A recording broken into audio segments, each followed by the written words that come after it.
with something that caught my attention this week. IBM lost nearly $70 billion in market value in a single day. That wasn't just about one company's earnings. It was a reminder that AI is reshaping how markets value businesses and where future growth is expected to come from. So it also reminded me of an idea from economist William Stanley Jevons. When something becomes dramatically cheaper, people don't use less of it, they use much more. That's Jevons paradox. So AI is doing exactly that. It's making intelligence abundant. Um, um, uh, if you see content, research, coding, analysis, almost everyone now has access to AI. So the question is no longer who has AI. Is if everyone has intelligence, what creates competitive advantage? That's the conversation we are going to have here today. And over the next hour, we won't debate models or prompts. Instead, we'll explore 5 questions every business leader should be asking. Where does competitive advantage come from now? What makes people more valuable in the AI era? Are B2B buying and selling changing? We are going to have a relook at the playbooks. Why our decision is still slow despite faster technology?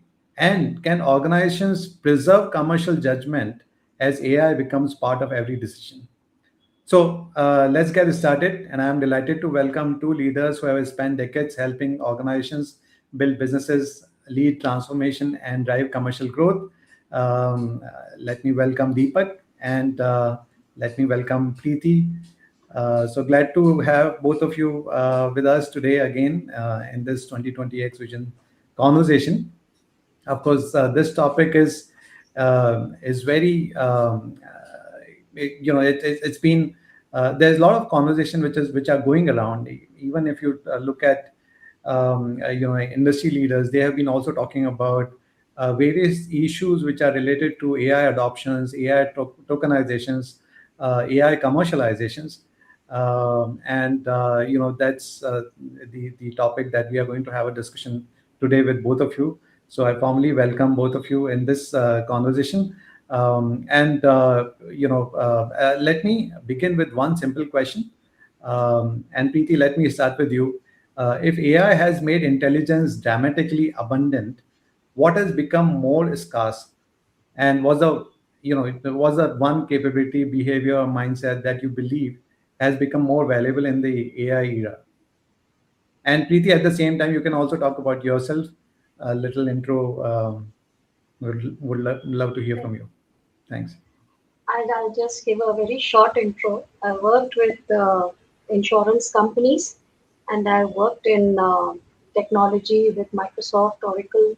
And I was CEO at BirlaSoft and at Spice Telecom. So that's the overall 39 years journey and very exciting. I'm an underwriter as well. So you might hear some conversation around insurance, but we have to just cross pollinate the know-how insurance technology. So, anyways, to your question, Vishwendra, and hello to everybody. Hello to the speaker panel as well. I think, yes, intelligence has become cheap and it's table stakes now. But the difference is in contextualization of the intelligence that's available. So, I was listening to Satya Nadella since I worked in Microsoft. I have a habit of listening to him. He's quite an intelligent person. And if you look at Microsoft's vision also, it says that we should empower every person and organization to reach their maximum potential, and that's probably what AI. There was a question that used to be asked about AI, stating that can AI act like humans? I think it's the other way around. Can humans use it to reach their maximum potential? I think that's the conversation that needs to happen here. And I think that 3 or 4 things that AI cannot do today or maybe even difficult tomorrow. There's 4 items that are very, very valuable in my mind. One is judgment. Judgment and asking the right questions to the intelligence that's sitting. And then looking at the answers and choosing the right set of, so making the decision on which are the right set of answers that we need to use. That is one. judgment. The second is context. The contextualization of business, which is very different even in the same industry. One goes to one from one organization to another organization, the kind of context they have with respect to the type of customers they have, the customer segments they have, the kind of products or offerings they have. You put all of that together, and the kind of experience that has been built with their customers and their user groups over the years, their partners, that is not replicable anywhere from one organization to another. So I think having that as the context behind the AI can give generic answers overall today. The third point is, very important is the learning that we get over a period. So it is not just about, uh, the knowledge that we gain, but how do you continuously improve with that knowledge? So is the organization a learning organization using AI? And last, trusted. Is it trusted? Is there a trusted governance? I think these are the four things. And the last point that I would like to add, and again coming back to Satya Nadella, is he talked about a reverse information paradox. So knowledge today is flowing from the buyer to the seller, as opposed to the seller to from seller to buyer, as it used to happen in the earlier the world. AI has changed that, which means knowledge is constantly flowing. The seller is becoming richer in terms of the know-how, and the buyer is becoming more and more, averaged out. It is important for the buyer to protect these four things that I just spoke about, which is judgment, context, learning, and trusted governance, and put a trusted boundary around it so that that knowledge stays within. We don't have answers to that today, but I think some master organizations will start building towards that. That's my answer. Thank you, Preeti. That's an interesting perspective. And yes, the paradox. In fact, we used to talk about, I mean, we heard about information paradox, but yes, recently we also came to know about there's a paradox named reverse information paradox. Yeah. And this is so apt, especially when we are being seeing certain challenges, especially from the enterprise adoption of AI. So thank you for sharing your insights. Deepak, to you, do you agree? Do you have a different perspective here? I have no different perspective. I think Preeti's four buckets absolutely give a very good understanding of what's happening, right? The way I want to explain it to people is just make it simple in a different way. Vish, I'm an industrial engineer, right? And when you look at machinery, we always talk about throughput, right? And we talk about the speed of any processing line is as fast as the slowest machine in the chain, right? You cannot exceed that unless you do something miraculous. So then you have just in time, you have parallel processing, all that stuff happening. Here we are, the human brain. Now, Vish, you and I are sellers, right? We used to sell to customers, and Preeti, you're spot on. Judgment in the moment is what always differentiated the great seller from anyone else. Now, along comes AI, and here's what AI does very well. AI generates information overload. People see quantity and people get excited thinking it's quality. The human brain is not even capable of processing all this information. And now you think you're getting intelligence from it. You're not. You're getting overwhelmed from it. So for Yeah. me, the reality is that the people that are good at not getting overwhelmed were always the smart ones in any case, Fish. Now the fun is that these are the guys that will adapt AI and become more powerful. So the message that I'm giving here is very, very that if people assume that AI is a great, standardization or the great generalization, that's true in terms of capability. But the guys that are going to win are the guys that will process this information at the right pace, in the right context, and then take it to their advantage. I can tell you right now, Vish, there used to be a ratio that you and I used to brag about, right? 20% of the guys make 80% number. Wish the ratio may That not is still change, true. but the quantum of people will change. The quantity of people delivering that number is going to change. Previously, it to be 6 out of maybe 50 people doing that number, it'll now be 2 out of 10. So I see a danger with this. But I really like Preeti's answer. I think it covers the attributes very, very politely, very nicely. It covers everything. I just wanted to caution about cognitive overload. A lot of people misunderstand. Now, people have labeled it as AI slop, right? People still label it AI slop, but guess what? We still consume it.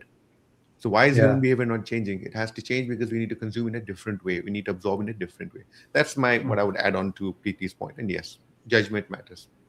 Yeah, no, thank you, Deepak. Thank you so much. In fact, there's also a bit of the variations in adoption, especially when you look at the Indian market and the US market. So here in India, in fact, I think yesterday only there was a report that came out wherein it was mentioned that Indian enterprises, even the marketing team, they are not adopting AI to the level which the Eastern industry leaders were expecting. So there's a gap in terms of that adoption, and then now we are also referring to certain cautions, concerns, especially where Satya Nadella talked about in terms of reverse information paradox, and we also hear um, uh, from Alex Karp, CEO of Palantir, who mentioned that if you are adopting AI without any thought process, then you may lose your alpha as you move forward. So, in fact, while organizations are adopting AI, they are actually giving their IP to the foundational models, which is kind of losing their alpha. So that's where now let me move to the next question that I have, and let's talk about this competitive alpha. What is what has been talked about recently in the news and by Alex Karp, and at the same time, Microsoft Satya Nadella also talked about reverse information paradox. So both of them are actually talking the same, is the same message that they are trying to deliver, especially in terms of where organizations, while we are adopting AI, um, there are chances, there's a potential that the alpha may get lost. But let me have a question to Preeti. So in this scenario, in this context, you talked about Microsoft viewpoint, Satya Nadella's viewpoint. Now, uh, from your experience, have you seen AI strengthen or weaken enterprise, any organization's alpha? I mean, it's in your journey with this, working with startups, or any experience that you might have had in the with any organizations.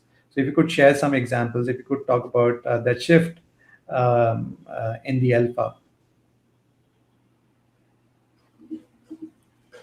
You're on mute, Preeti.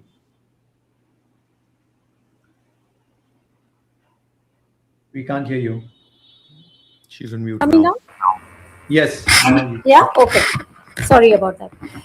Yeah, I have seen both kinds. One, I'll give an example of one organization, a pretty large organization. But very interestingly, whenever you talk to any CEO or the chairman of an organization and you say you'd like to showcase certain models on AI that will impact the industry, the first thing they tell you, please go to my CDO, please go to my CTO. That's the first example that either they don't understand or they don't want to understand, and they expect it to go to somebody else who maybe they will understand later, or sometimes they don't. They expect them to take the decision and come with their recommendations. That's a very Yeah. sorry state of affairs, because this is not about AI adoption, this is about business transformation. The Hmm. faster the leadership understands that it is about the business transformation and brings in, I'm sorry, and brings in and a kind of transformative design into the organization, which includes change management, I think that's the only way things will work. Now, I Hmm. saw one organization in a very large telco in the US who actually ended up doing a brilliant job of adopting a bite-sized, AI, but it helped them reduce. At that time, it was more about efficiency, so they helped reduce, the cost of their call centers big time. And it was Hmm. about the design.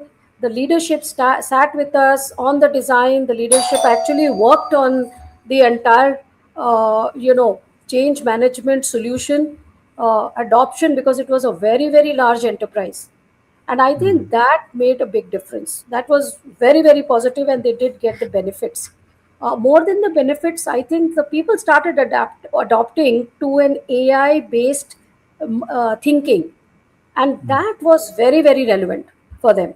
uh, Going forward, I think, I'm sure they have done more. I have no more with the organization where we implemented that.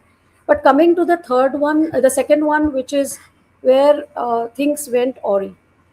Things went awry because it was used as an AI adoption in one insurance firm, and it did not work out because it was more like a tick mark. We have committed to the board, we have a budget given to us, and then, we will do an AI adoption. That's it.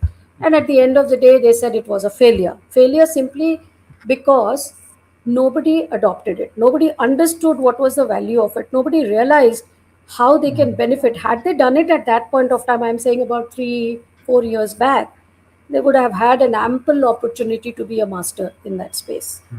And the third one that I'm doing right now is where we saw some blips, but since the founder and the board were completely interested in making this their innovative advantage.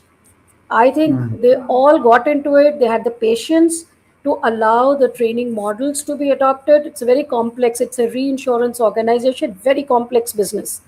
But they wanted to have it.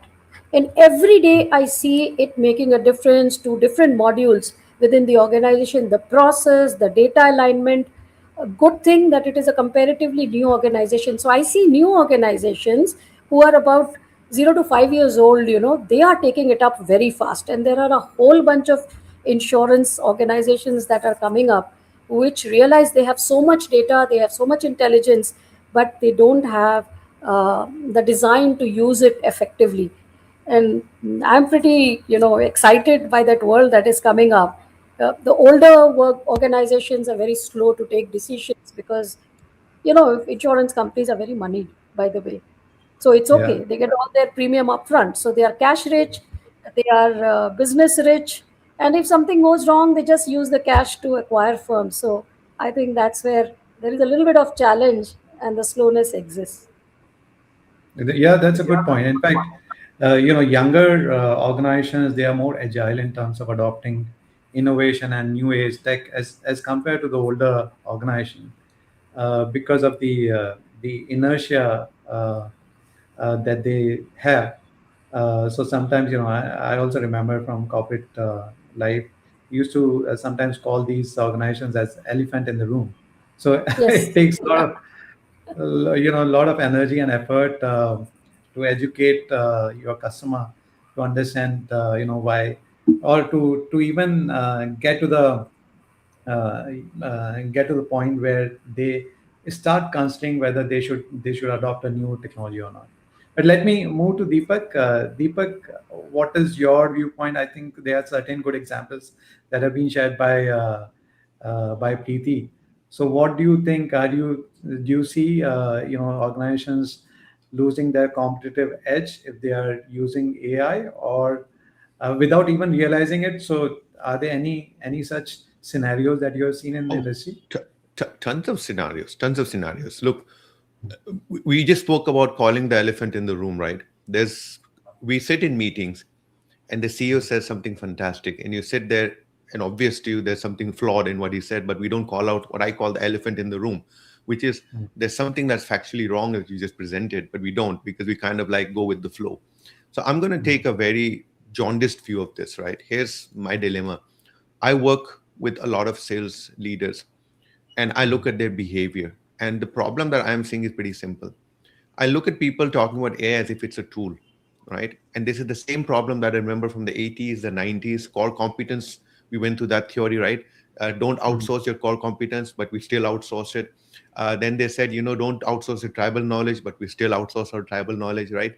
And we have been in this eternal search of, cost reduction, or eternal search of intelligence enhancement. Here's the fun part. AI gives you a massive illusion. Number one that I'm seeing amongst people and most companies is that, can you believe it? But they actually think that prompting is thinking. There's your problem number one right there. when you ask me about behaviors that I see, let me tell you the first behavior. People think that prompting is thinking. People actually will sit down with AI, and typically salespeople, right? They'll generate proposals, emails, presentations. And here's the fun part.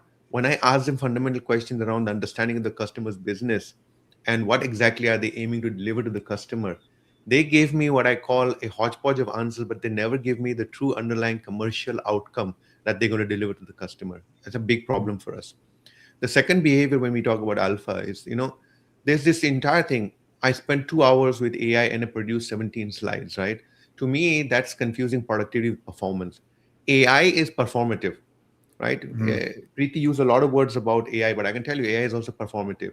It allows you to complete the work faster, but rather than sitting with your work and thinking about it, right? Remember, there's always this thing we used to say. If I had to solve a business problem, I'd spend 50 minutes thinking about it and then 10 minutes solving it. With AI, it's reversed. We spend 50 minutes solving it and only 10 minutes thinking about it. And the thinking is already jaundiced, it's damaged beyond repair. And here comes Mm. the best part, sir. When I was doing my research and I asked people a very simple question, here are a couple of things that I want to mention to you. 80% of people that work with AI take the outsourced information as the final judgment. And without question, they pass it on. Can you imagine the damage being caused? The question that bothers me the most is that if a tool is doing your thinking and you're adding zero value, what do I need you for? And I think Yeah. people are missing the point there. Many times I ask people, question number one, the effort that you did you show it to a senior exec before you submitted it? No. Why? Because you were confident in your result? No, because it read perfect to me. That's a very simple indicator. Every leader on the call. In the old days, if a salesperson needed guidance, he would go to a sales leader and seek guidance. But if today's Mm. salespeople are not seeking that guidance, ask them yourself, where are they seeking that guidance from? And if they're learning it from a system that learned from them in the first place, it's a circular death squad. You're shooting each other in the face. Think about it, right? So for me, these are the behaviors that could damage alpha. And here's the fun part, Alex talks about this distinction, very important distinction, right? Commoditizing.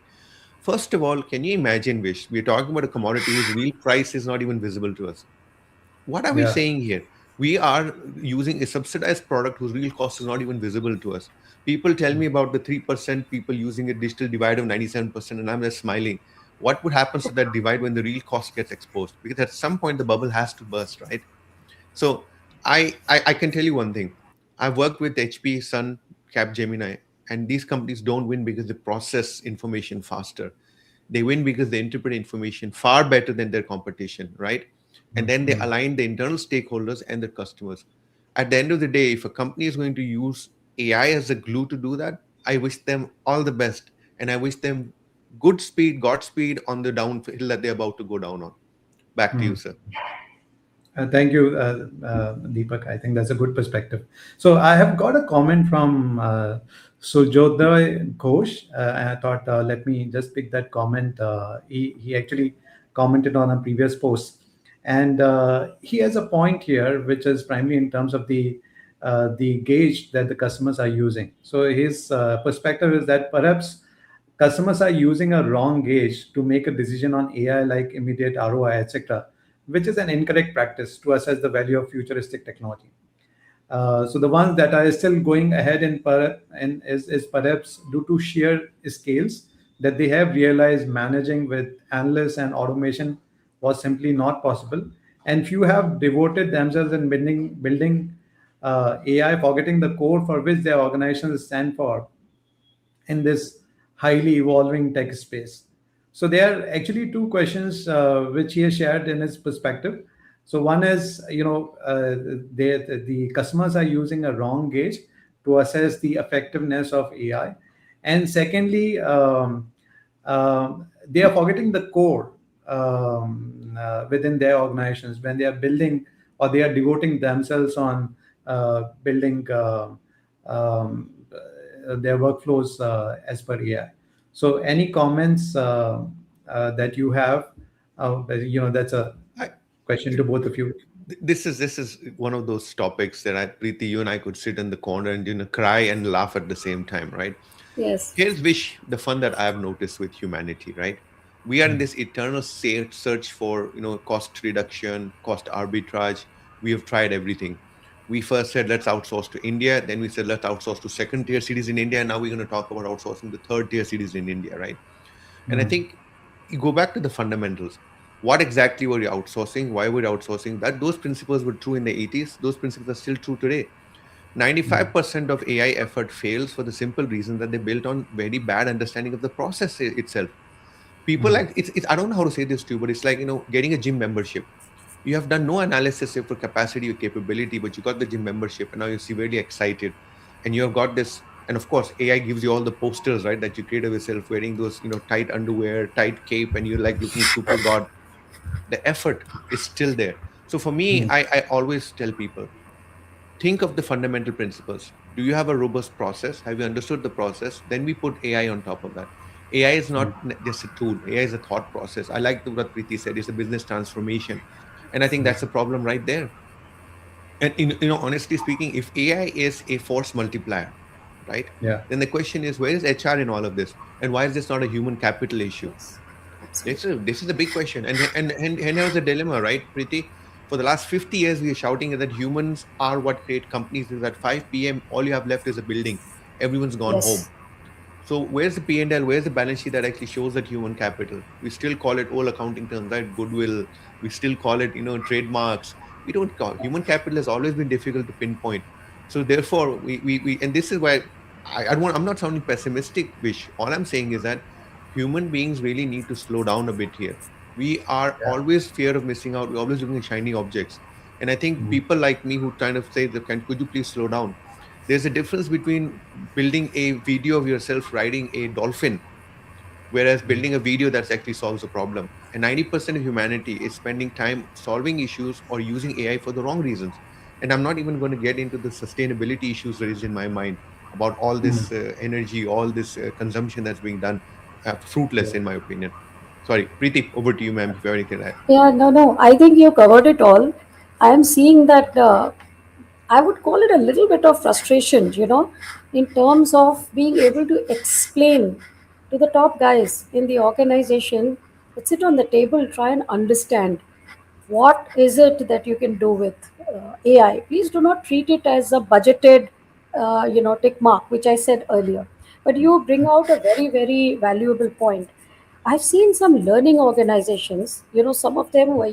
I wouldn't go on to a age discrimination over here. I am also 62. But coming back to the point that there are some youngsters who do want to understand when they are running their organization. I'm talking about young chairmen, young CEOs who are taking interest in what is happening. That's a fun place to be in, if you ask me, because they are talking about a vision that gets connected, and sometimes they refine their vision when they realize what is possible. The possibilities are immense. And Mm. again, coming back to the point, it's not about what happens when we used to do work with the likes of McKinsey's and Bain's, etc. There were four strategic pillars. One was the strategy of the organization, then comes the operational excellence, then comes the commercial excellence, and then there was people excellence. The first two was easy to do, because strategy is, it'll only show up later. You only decide what you need to do, and there is a reason behind it. Operational excellence is still easy to do, but commercial Mm. excellence is tough. The toughest is the people excellence. And that's where I think what you just said is, where is HR in all of this? No, HR is not involved at all. And I think all the CXOs in an organization need to be tied with a bow, and they all have to be single minded about what it is that AI is going to deliver. And it is definitely not the basic key metrics like, can I get my bottom line? Can I get my top line? Can I get, it's not just that. So Yeah. you're absolutely right, and it's a very long conversation actually. Yeah. Which will require a separate session altogether. Over to you, Vishwendra. No, thank you, Preeti. In fact, I have a follow up question here in the other discussion point that we have, and which is actually related to talent. So now we have talked about company, competitive advantage, but then how the competitive. I mean, you talked about certain areas, specific areas in terms of how that competitive advantage can be retained or competitive alpha can be retained. But the key part of this alpha is the talent, right? So, and there's one quote that I'm recollecting, and that's from Jensen Huang. He said, "AI won't take your job," and because there are a lot of concerns which people have been talking, which have been sharing that if AI has been adopted, we'll lose jobs. In fact, some of the customers still talk about pick up that subject when some of the leaders in the customer organization, because they feel that their immediate employees or would lose job if they are adopting AI. So his statement was, AI won't take your job. Someone using AI effectively might. So I take that one step further. Maybe it isn't just someone using AI. Maybe it's someone who takes ownership. So AI is making everyone more productive, as we talked about. But leaders are still standing out um, with those who bring clarity, who make decisions, who align stakeholders, who move things forward. So maybe AI is reducing the value of routine work while increasing the premium on high agency. So, if I come back to you, Preeti, and if you think about the best talent or commercial leader you worked with, if AI can do some of the routine work like writing emails, syncing your CRM system of records, preparing presentations, analyze meetings, meeting notes. So, what is that this person still does exceptionally well and preferred by the leaders? See, one thing AI cannot and should not be allowed to do is taking accountability. Hmm. Accountability of any decision will should be taken by a human being. That cannot be done, and unfortunately, many folks, pass it on to AI. Oh, AI gave me this, and that's what they present, without using the layer of their judgment and their decision making that sits on top of all the answers or the Yeah. suggestions or the reports or whatever presentations that AI makes. And I think there's a big difference between the two. While AI can make response times better, I think the decision time, will be very, very important in bringing the, two together, because decision time takes longer. And who makes that decision? The smartest person in the room, the guy who knows how to, and by guy I mean, anyone who is smart enough to navigate the same set of skills that we keep saying: critical thinking, ability to navigate, and so on and so forth. I won't go into that. Everybody knows what a good talent requires. But with AI, that person's human potential multiplies manyfold. And there is a paradox in the statement, if you will see, that the CEOs and the investors, they are actually clapping at the best Hmm. talent. But we are asking a question whether AI will take away that. AI cannot take away that. The 4 points that I had mentioned in the beginning, those 4 points are still valid. Your Yeah. judgment, the contextualization, whether you're doing sales, whether you're doing, service or any other function in the organization, you have to have the ability to take calls smartly. You may have 10 answers. Anybody who uses AI will know that it gives you some 5, 6, 7 options. Which option to choose, or which set Hmm. of options to choose, what kind of questions to ask. The prompt Yeah. itself is such a critical thing. I mean, only yesterday I came across a situation, and I'll give you that example. In an insurance world, a, a, a proposal comes with one proposition, and it's a slip kind of thing, which has all the data, and they say, we want you to reinsure this. Now, what happened was, the thought process behind that prompt was, let us just go ahead and configure it. So they used AI, and AI was able to read all the stuff and put it into the system, loaded it, very basic. Hmm. Suddenly, the question that came up was, what if three opportunities come in the same mail? How Hmm. will it pick up? It just garbled everything. So that Correct. point should have been considered at least 2 months ago. Hmm. Hmm. When it's nothing, no rocket science, but it's the thinking of the prompt person, that why will one entity talking to you or a partner, why would they only send one opportunity at a time? They might bundle 3, 4, 5 opportunities. Can you Correct. create a prompt design that can pick up all of it? But Mm. because number one, the person was did not have context to the subject, it was passed out to the technology or the AI team, and the AI team did whatever they saw.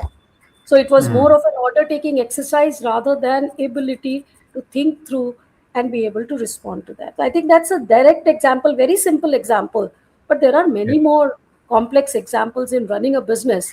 And I'm taking this simplicity because I'm not getting into complexity of it all.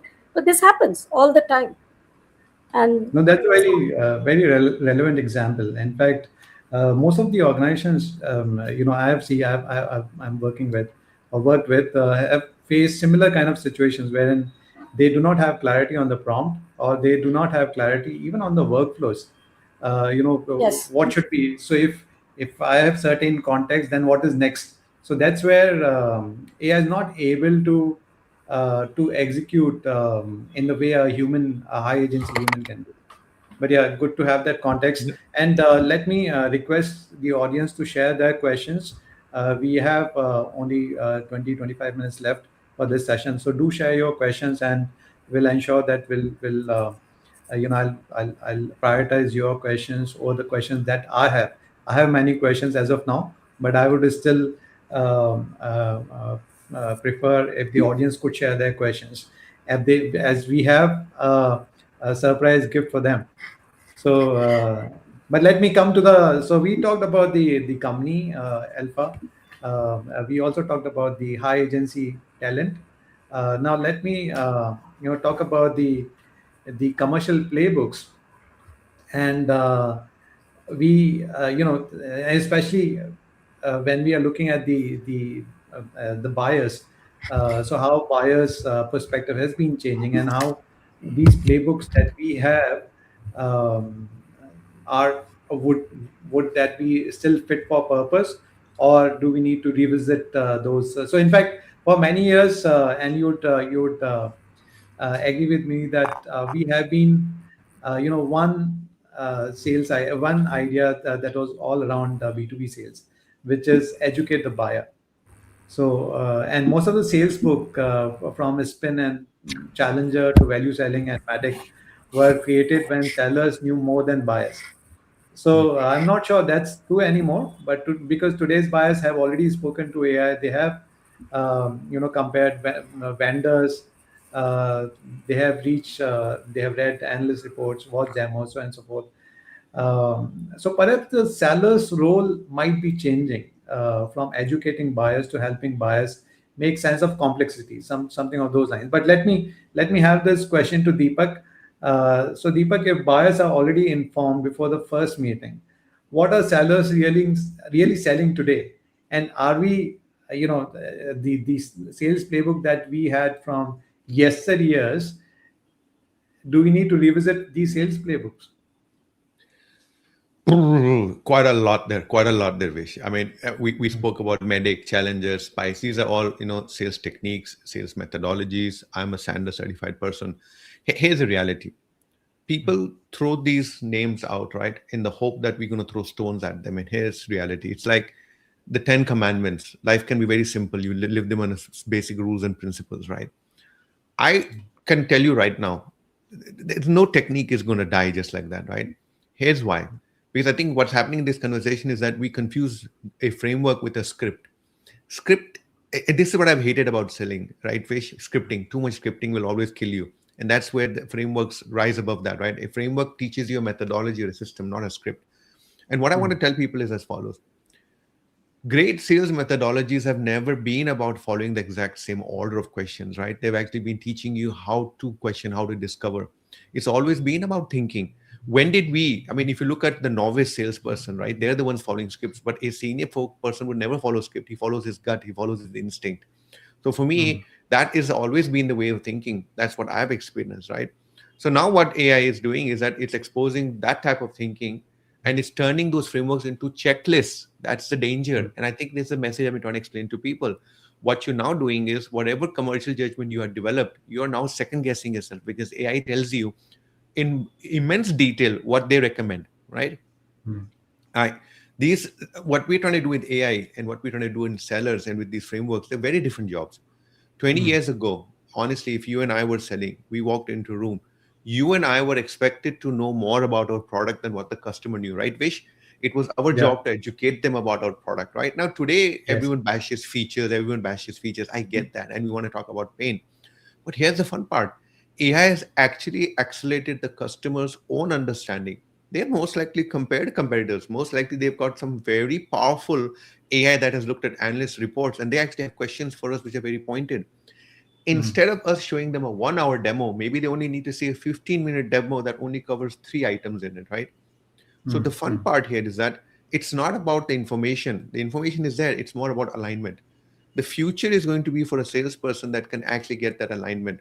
So an Mm. alignment typically comes as an example. In the good old days, we could predict what finance could ask. We could predict what procurement would Mm. ask, right? We sat with a legal person, we knew what they would ask. Today with AI, boundaries are bleeding, ladies and gentlemen. You will get a question from procurement which has nothing to do with procurement. You're going to get a Mm. question from IT which has nothing to do with IT, because everyone is getting way too powerful for from my perspective, right? And there's a certain element of confidence in that. What needs to happen is, discovery used to be owned by the salesperson.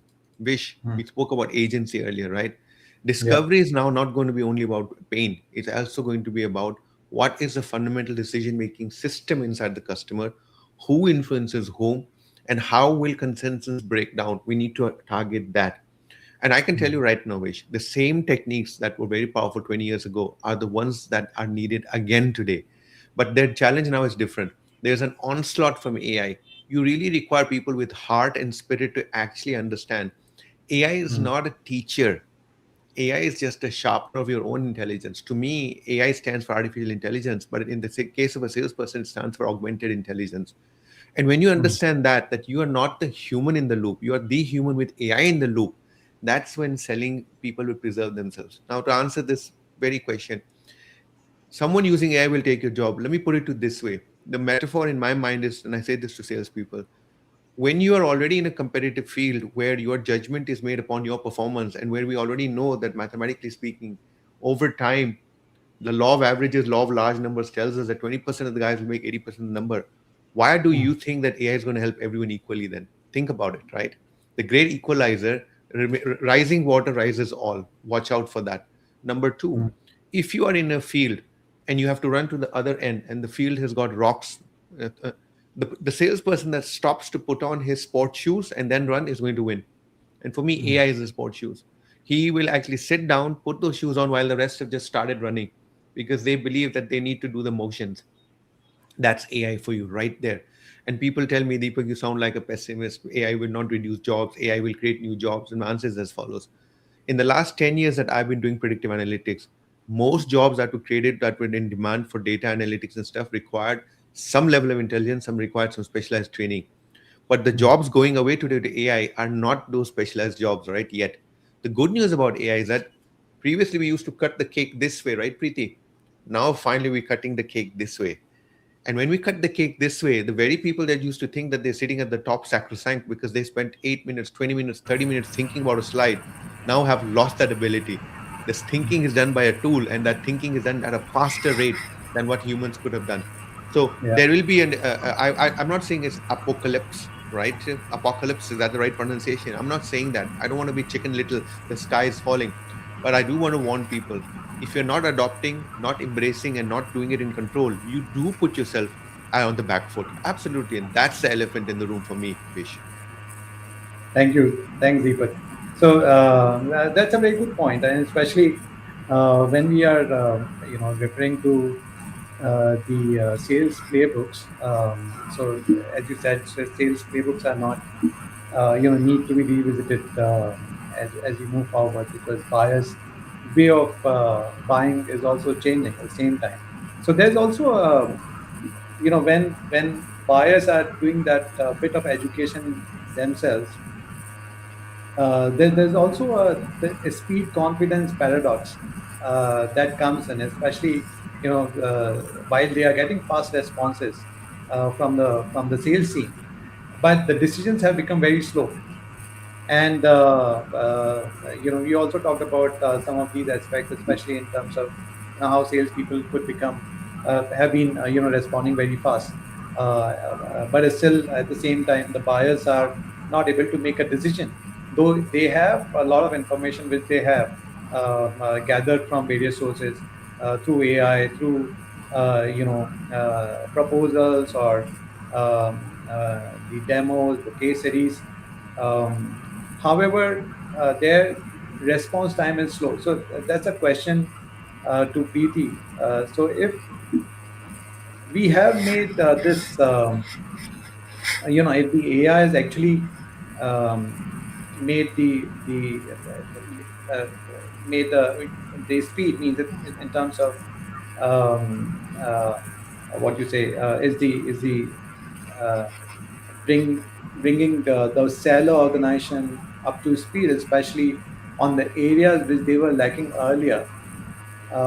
Would it making the sellers more confident, or would it be would it be making buyers more confident? Because at the same time, while buyers have that information that they have gathered, but when they are evaluating, or when they are interacting with the sellers, so whom AI is making more confident as part of this speed trust journey? So is it the buyers who are becoming more confident with whatever information that they have, that they are not been going to be educated, or is the sellers who are becoming more confident?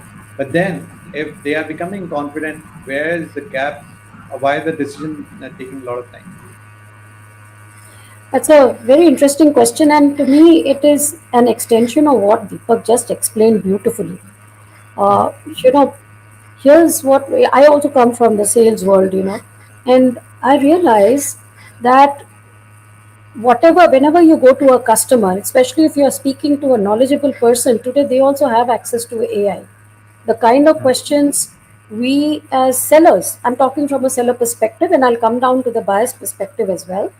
Uh, as sellers, I find they have very good knowledge on things that are happening in the world, how things are getting implemented. So the response time at that juncture in the entire process of sales, I'll take that as an example, is very quick.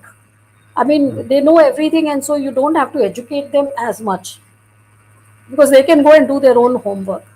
I think it is getting clarity out of that overload of information that is Mhm. sitting, which a consultative seller can help with. Number one, an enterprise seller. The second part that is very important is if one wants to create trust, speed is good to get. I'm sure there are some reports I had read some time back that 70% of the opportunities are locked in the first few weeks, when you reach very quickly to that and start having a dialogue. But take your time to ensure that the decision is made not by pushing a solution to the customer, but understanding their context, right? Validating the assumptions that have been made in making the solution for them, and have a detailed conversation to come to a joint kind of an understanding that yes, we take the solution together and get into the market. And why I'm saying this is exactly what I found in one of the places where I was positioning claims fraud AI based solution. On auto claims, there is a lot of fraud. There are kinds of frauds where you exaggerate a claim, where the auto garage, where I'm sure you put your cars in and it's cashless. You find that a lot of claims are exaggerated, even wear and tear is pushed inside that. Then there are fraud rings where you keep using that. It happens in mediclaim, it happens in auto insurance, where rings work together to keep claiming, because there is no punitive action. At best, they will repudiate your claim. So this is not considered a criminal conspiracy, and nobody goes to jail for doing that. So it's a very common thing. The agent, the insurance officer, the inspector, police inspector, all of them get together to do that. I'm explaining this because there are multiple types of investigations that need to be carried out. When you're talking to the customer, every customer doesn't have the same problem. But if I go with a solution which, one size fits all, it doesn't. So I think once the problem statement is identified, the same old rules of consultative selling come in. You get yourself into the trust of the customer, and that's where trust building happens, when you hear them out as opposed to pushing your solution, and that's when you build trust. So to me there are three C's, in this whole exercise. One C is for go fast, when you have to get clarity right in the beginning. Then the second one, which is when you are actually just qualifying an opportunity, your response time is fast, you're acknowledging the customer, they are happy with that. But go deep when you are building confidence, which means that's when you're building a solution together or agreeing on a solution. That is very important. And third is continue to communicate with the customer, which means go continuous if you want long term commitment and sustainability with the customer. So this is the Mm, speed trust, and the speed in all of this will be different. And mm, as Deepak had said earlier, you'll be as slow as the lowest speed person or entity in the entire process. And so, while AI speed, there was a book by Bill Gates who said, something at the speed of thought. Speed of Uh, thought, yeah. Speed yeah. of thought, yeah.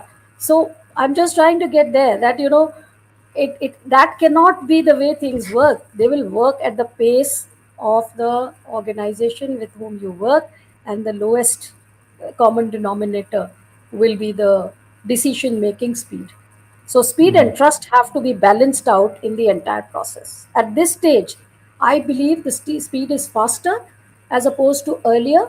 A trust is still building up, but I think this will the speed of decision making will increase as trust on AI starts building with multiple companies. Today, the use of it, or the, I won't use the word ROI, but the outcomes are being still being seen. Let us put it like that. Vish, yeah, I that's need to add to Preeti there, because this is such a hot sure. topic, and I think the people listening really need to lean in on this conversation, because this is actually operationally relevant to a lot of sellers who may be on the call, right, Preeti?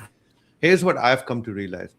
And Preeti is spot on. Fast response is good because it signals professionalism, right? I get it. We're customer focused, a quick response. But where the assumption goes wrong is that you think that that gets you trust. Every subsequent step should not be equally fast. Go slow. You need to focus on qualification. Preeti's message is very clear. People think fast means qualifying fast.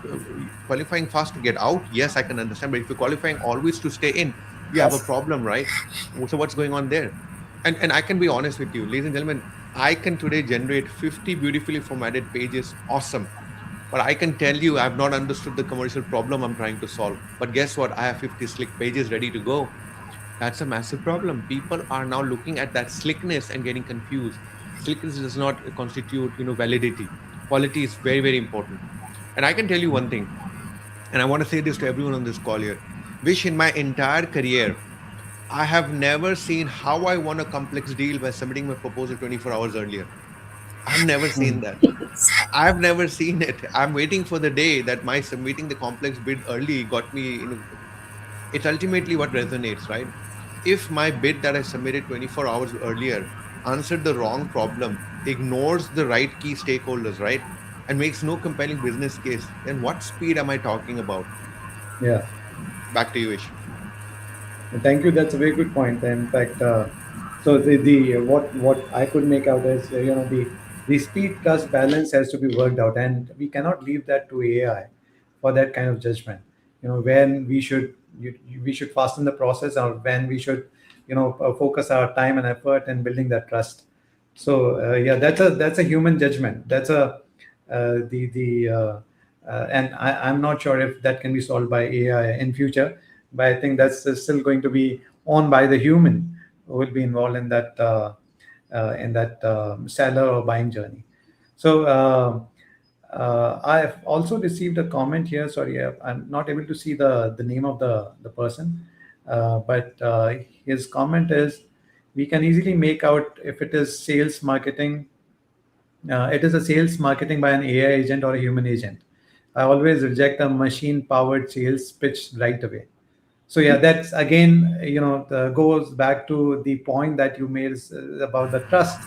So if you see any such pitches which are being created by machine, the trust level is not there as compared to the pitches that you can get from human. So, Preeti, you had any point to make here? Delegate only tasks to AI. Do not delegate accountability to AI. If Yeah, I'm a seller, I will want to, uh, you know, build trust and be accountable for the decision made. I cannot say tomorrow, oh, AI took that decision. No, that is mine to take. So there's plethora of information that AI can generate. What I'm going to use and how I'm going to interact with my customer. Remember, there is a human sitting there always, irrespective of however good my solution is. And you remember we spoke about this in our last conversation also, Vish, that it is very important to address the right side of the brain. It's a person sitting there, and you only build trust with people. You don't build trust with an AI. yeah, yeah. Vish, I have to add something to what Preeti said. There's a little test I give people, right? In the early 80s, 90s, right? There used to be this huge ethical dilemma because there was a graph that showed the more MBAs being generated, the more ethics crimes were occurring, right? Enron and this and that. So causality, fun, right? Right, Preeti? The more MBAs, more chaos. But there's something that actually blew my mind, and I just wanted to call this one out, right? We talk about AI, we talk about slop, right? we there's a lot happening, but there's ultimately the reality of the judgment, right? It's becoming easy to create a lot of information overload for people. I need people to actually slow down, ask yourself a very simple question. If I were to suffer reputational harm from the decision I'm making based on this AI's output, have I spent the right amount of time to validate this before I give it over? Answer that simple question. My mom used to tell me, any decision you take in life, Deepak, just ask yourself a very simple thing. If your mother heard it while drinking her cup of coffee in the morning that you did this wrong, or you were in the headlines for the wrong reasons, how would I be choking on that coffee of mine? Just imagine that image, picture that image. So everyone, think about the reputational harm and the erosion of trust that would occur in this decision that you're taking. If you have outsourced that totally to AI, that slow down. Use that as a benchmark. Any decision where your trust will be eroded, where you will lose ground, reputation will take harm, please own that. And that, to Preeti, you call it accountability. And that's how I'd like to close my conversation for today, at least, Vish. Accountability Thank matters. You cannot outsource Yeah. that to machine. You cannot hide behind that. Yes, absolutely. So the speed may get you considered, but confidence gets you chosen. The trust gets you chosen.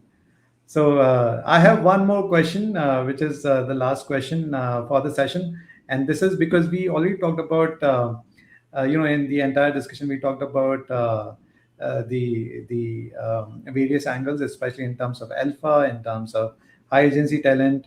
So it's not the information, it's not the technology, it's the judgment, which actually is very critical in this entire competitive advantage. So, and that also raises one final question that I have, which is, can organizations preserve judgment, or they can only preserve documents? And this question to you, Deepak, what is the most expensive, if say for instance, because we have seen many scenarios in the organizations wherein certain commercial heads, they have been owning the relationship, they have been owning how these deals with those customers have been structured, what kind of the deal dynamics which have been there on in place. And if that person leaves the organization, that information goes with them. And in fact, I heard from someone who mentioned, people have actually recruit employees from their competitors, primarily because they can also get the tribal knowledge from that organization, and that actually makes them more competitive. But in your journey, what's the most expensive commercial mistake that you have seen? Not because information was missing, but because commercial judgment was missing. That commercial reasoning was missing in the organization. And Oh, if you have an There's example. tons of those, right? Which here's the reality being in sales, right? There's so much tribal knowledge, so much knowledge. Now, we had this phrase, institutional knowledge. We get excited, right? Yeah. Institutional knowledge is the touchy feely stuff. Not the touchy feely. It's the I touch a piece of paper, they think that that's a document. A CRM system is knowledge, right? A proposal repository. I have printed 300 copies of a proposal lying on a shelf. That's my knowledge. And today with AI, everyone says, "Oh, cool! I'm going to scan this knowledge and I'm going to do this to it, and I'm going to have a vector database." Yeah, this is all valuable. Here's what I've come to realize in my significant career leading enterprise pricing, bid management, commercial operations.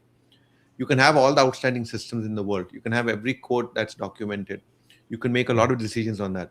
At the end of the day, the decision making process that was applied by the human can end up being a black box because people don't actually understand what logic was applied. I know it sounds very funny what I'm saying over here, but think about it. We focus a lot of time on algorithms, but human beings are also thinking very, very uniquely, right? When do we miss that thinking? We miss that thinking when, and in my experience, this is when someone very senior disappears, right? Someone says that, hey guys, I have found my successor.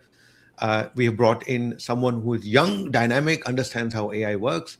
And in the very first meeting, guess what happens, Vish? He cannot explain what is going on with the pricing. He cannot explain the sentiment in the room because the senior executive who knew that tribal knowledge, who understood, who's been watching that account for 10 years, has now gone from the system. This is why I love it when youngsters tell me, what do you mean? Go to Joanne for support, but Joanne's like furniture. She's been here for 30 years. What can she tell me? You'd be surprised what people learn in those 30 years, right? So in our search, what's happened is that we have taken experience to think as ageism, right, to some degree. The fun with commercial leaders that I work with was wish they're powerful at recognizing patterns long before they show up in dashboards. I don't know how to say this to you, but Preeti, you know what I mean, right? You'll have an executive Absolutely. who sees a graph and he says, I don't understand this graph because my intuition tells me otherwise. Go back and check. 90% of the time when I've checked, the data was wrong because the guy, his intuition kicked in. That is not an AI talking. That's a human being who has harnessed his, ability to figure out what's going on and ask it, right? So it's not going to be about retrieval speed, right? Of course, AI can retrieve information far faster. Do you remember the good old days, guys, when we used to, ask a company that, hey, by the way, can you find me the invoice from 2 years ago? And they would tell you, oh, it's in an offsite location. We have to put a request and it'll take us 3 weeks to pull it out. Then we have to fax it to you. Today, people don't even know that what this means. They just put in a field a number and pop, boom, there you go. You got it in 2 seconds. And in fact, there's no cost to it. It's not the retrieval. It's the analysis of what's happening in the moment that's going to be the definition for me. And I've always said this. Look, human beings have been very good at document management. Human beings have been very good at e-signatures. Human beings are very good at flow. Human beings have not been very good with wisdom. And wisdom is acquired over time. It's intuition. It's the ability to know that this doorknob on this door turns, but you have to slightly lift it up because it catches on a joint inside.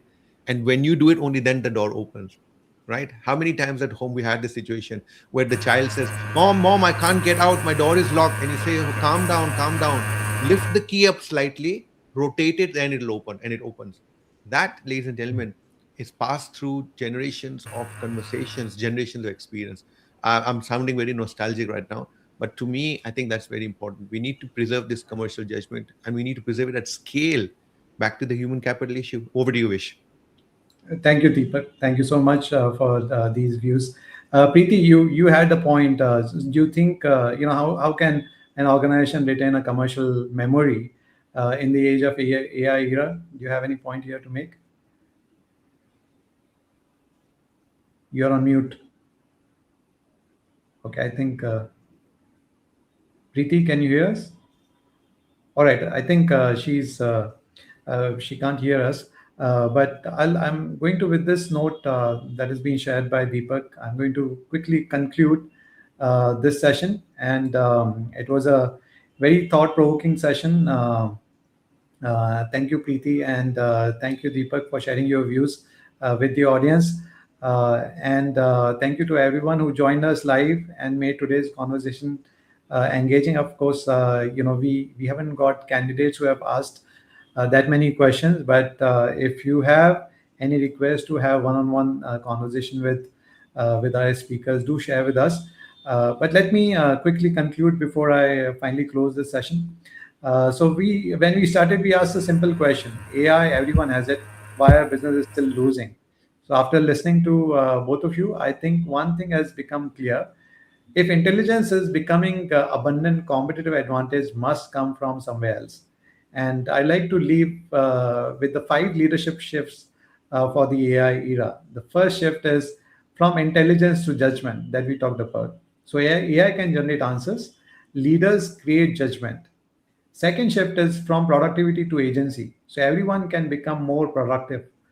Not everyone takes ownership. Third shift from information to sense making. So customers don't need more information. They need help making better decisions. Fourth point, fourth shift from speed to confidence. So speed gets you considered and confidence gets you chosen, that we discussed earlier. Fifth shift from knowledge to institutional learning. So winning organizations don't just capture knowledge, they preserve judgment and compound learning.